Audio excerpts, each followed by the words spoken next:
malaikat naon sia abdi mung sosoranganan ka neraka panas deuna ge cek saha neraka teu panas sia hayang jeung saha ka neraka jeung kiai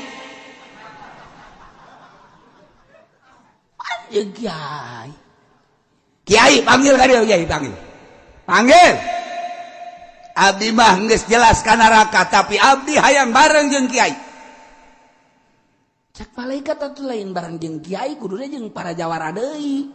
sia babarengan jeung tukang jimplong tukang remi tukang eta kuduna jeung eta da eta mah jelas tah geus teu kudu diteangan yang kapanggih neraka pinter kan jawara mah ngomongna pinter nu kos kitu mah engke ge araya engke ge sasalaman ke di neraka kabeh araya ieu mah kumaha kiai endek naon sia jeung kiai mah jeung moal ka neraka henteu panggil heula kiai panggil ka dieu sia zaman kiai saha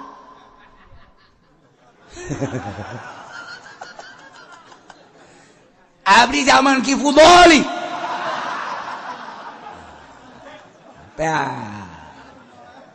Ki Fudoli geus ngageter-geter wah aing ka neraka oge cek teh apa aku jawara sial-sial ting nasib aing cek ciut Ki Fudoli di dieu cek Ki Fudoli ulah kula bae atuh jangan bareng jeung kula Ki Nurjaya aya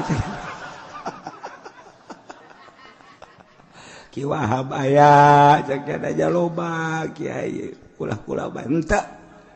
cek nyana kula nu deukeut ka imahna Ki Fudoli aju datang iya Ki Fudoli da bener naon sih jawara nah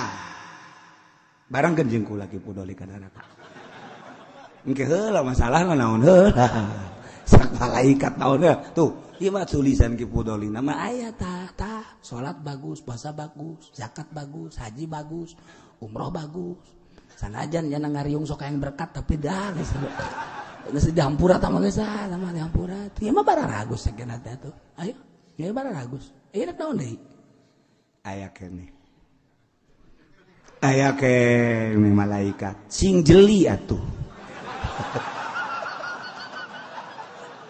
jawara mah sial we di akhirat ge tolol jawara mah sekos di dunia bae ngotot bae jawara mah ngotot aya naon di sia jawara kieu malaikat